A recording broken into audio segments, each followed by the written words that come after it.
Birkenwasser Knits episode 25. I'm Katriine Birkenwasser, and in this episode I'm going to talk about this longing for snow sweater, and I'm also going to show a couple of finished shawls, and then and there's a pair of socks as well that I finished, and I have another sock project and a sweater project that I'm going to show you. But let's start with the sweater. This sweater is my latest design that I've published. Actually, it's been published already about a month ago, and I have to say that I really appreciate all the feedback and the love that you have given the pattern. I have to admit that it's also one of my favorites. I was really happy with the way it turned out. You might remember my Arctic Blizzard socks. This is a pattern that I've shown you many times already.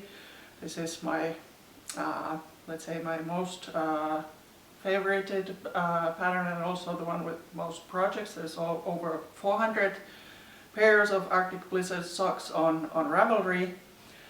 And I thought, since it's such a lovely colorwork design, maybe it would also work as a sweater. So I wanted to create my own round yoke sweater that would also be have this random blizzard kind of look.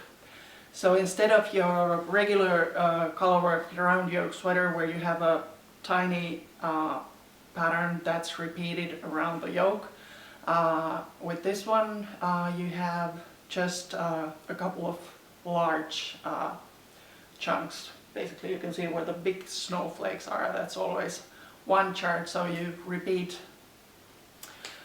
different charts and it just looks like a blizzard. And of course you can position the charts the way you want. You can, with this one I just wanted to add them randomly, but you could also just position them symmetrically, or just use one if you wanted to have like a specific snowflake just repeat around the sweater. But the idea is to have this random look. And other than that, it's a really plain sweater, no extra ease or anything, just a nice fitted sweater. Stockiness stitch, your regular ribbing, and that's it. The reason for that is that there's really, I have to say, this is not a beginner pattern, so there's a lot of work with this yoke.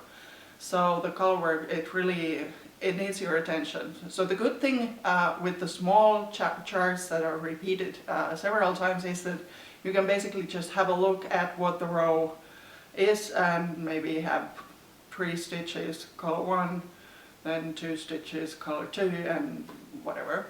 So you can memorize that, but with this one, no, you have to keep an eye on the chart that you are working, and actually it's 3 different charts, so you really need to pay attention. And if you're up for a challenge, then I would definitely recommend this. It's fun to knit, and it's really addictive as you just don't know what's gonna come on next. There's always the next snowflake that you want to work on.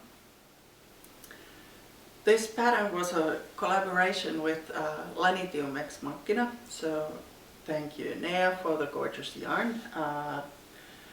This was a long project. I think, I don't even know how long ago it was that I started thinking about the pattern, and then I started talking to Nea about a possible yarn support for this pattern, and she was also interested in collaborating with this one, and she created this beautiful Davy Jones colorway for that's like a teal, green, blue color for the main color, and then there's haze.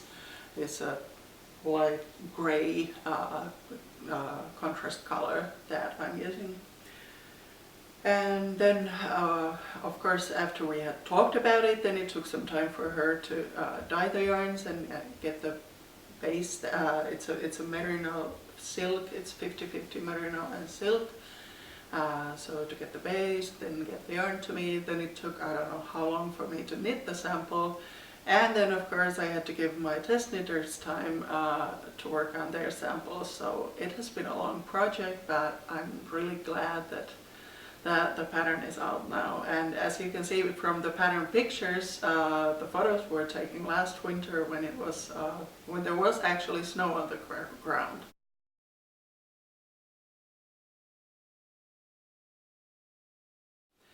But now the name Longing for Snow is appropriate, as we don't have snow, it's just dark, and we're waiting for the first snow to come. In the northern parts of Finland they have already had the first snow, but not here in Helsinki. So the yarn was awesome, and I had some of it left, so I decided to make some socks with the remaining yarns, and this is from Tiina Kuu's sock book Tuhansien villasukkien. Unfortunately, it's only available in Finnish. This one is called Valuva taivas, but I mean, I hope they will translate it into English, because it's a beautiful book with some really lovely sock patterns, and this was the first one that I chose to make from the book.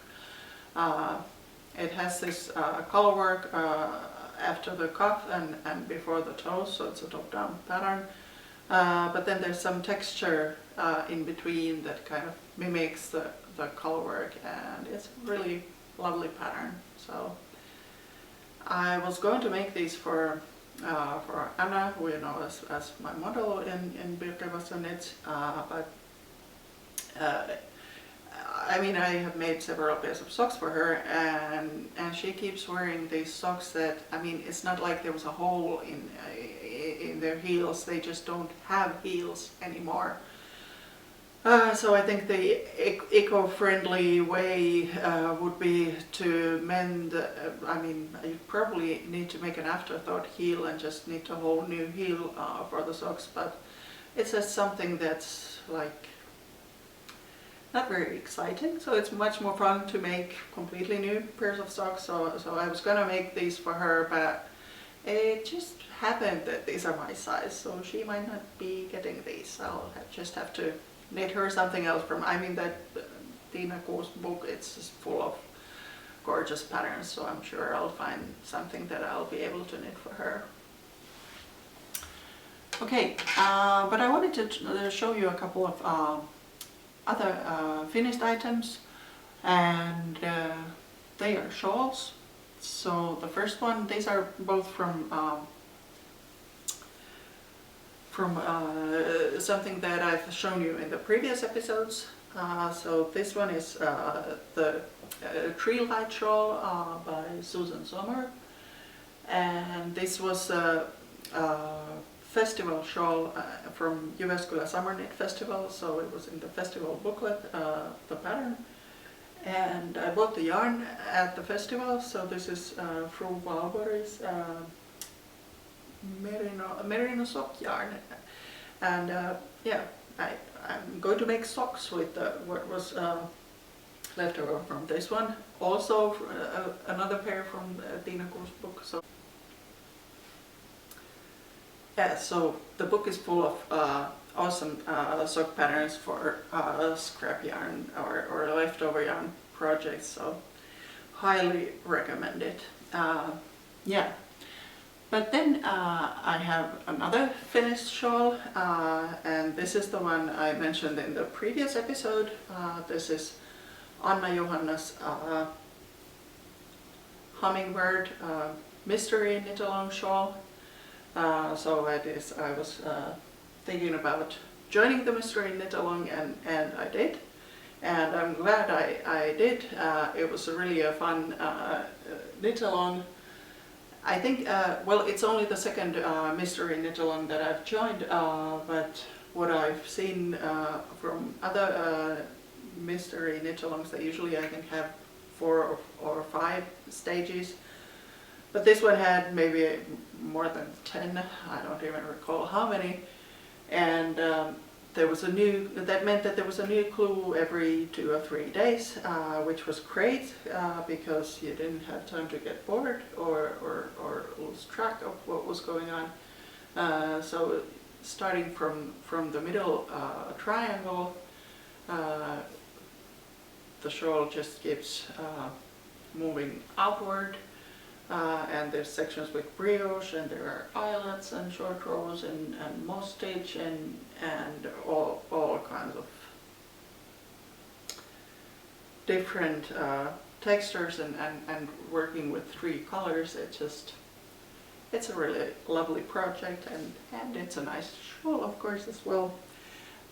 You were supposed to add pom-poms, but I didn't. I still have some yarn left, so I would have enough to make pom-poms, but I'm not sure if I really want pom-poms on my shawl, but let's see. I might change my mind and add those later on. Yeah, but then let's look at some projects that I'm working on at the moment. So this one I have also shown you in a previous episode when I think I was about done with the yoke, and now I've gotten around. This is now inside out since it's worked in reverse stockinette, and of course working from the inside means you get the knit and you don't need to purl. Yeah, but it's a White Horse by Caitlin Hunter, and yeah, I made the sleeves, and I'm working on the body. Actually, the body would have already been long enough. It's a cropped top, but I'm not really into cropped tops, so I decided to make it longer. And then I was also thinking, should I make the sleeves longer, because they're like half length. But then I was worried that I wouldn't have enough yarn to make the hem longer, or as long as I wanted. So now I think I have, it would be maybe long enough, but I still have some yarn left, and I'd hate to have this amount of yarn left, because I don't know what you could do with this. I mean, it's DK weight merino tweed dyed by Casaquero Pom Pom, so it's a lovely yarn, but with this little bit there's not much you can do. So I'm still thinking maybe ripping the ribbings and making the sleeves longer, but I still have also the ribbing for the hem to do, so let's see. But I might have a finished sweater to show you in one of the coming episodes. Yeah. But let's have a closer look at the socks that I'm working on. So, like I mentioned, I'm working on another pattern from Tiina Kuu's book. This one is, I think there were 2 options, either make it with 2 colors or make it with 4 colors, but I'm gonna make it with 3. So I have these leftovers from the Treelight shawl, and then I have some from, this was one of the Tour de Sock yarns from a year ago. So I made a pair of kids socks, and I have half of skein left. So I'm hoping that these together will be enough to make a pair of täältä sinne socks. I'm switching between these 2 contrast colors, so there's not really much a difference between them when you look at the color work, but let's see how it turns out. I'm gonna see if it makes a nice sock. It wouldn't be enough just to use one of them, so that's why I'm trying to use both and hope that it will be enough to make a pair of socks. But this is my travel sock project at the moment. Socks always make a great travel project, so when we were leaving for a holiday, I wanted to get a sock project to take with me, and then I noticed that Making Stories was organizing a summer sock knit along, and this Carney sock pattern by Hanna-Liisa Haferkamp is in the same jewels book as my topaz sweater design was, so I've been wanting to also knit something else from that book, and so I decided to participate in the knit along with this these garnet socks. And it's a nice lace and cable pattern on the front of the sock, and it's a toe-up sock that's easy to work 2 at a time, so I'd say it's a perfect travel project. The pattern is not too complicated, so you'll soon learn it by heart, so you don't even need to look at the chart.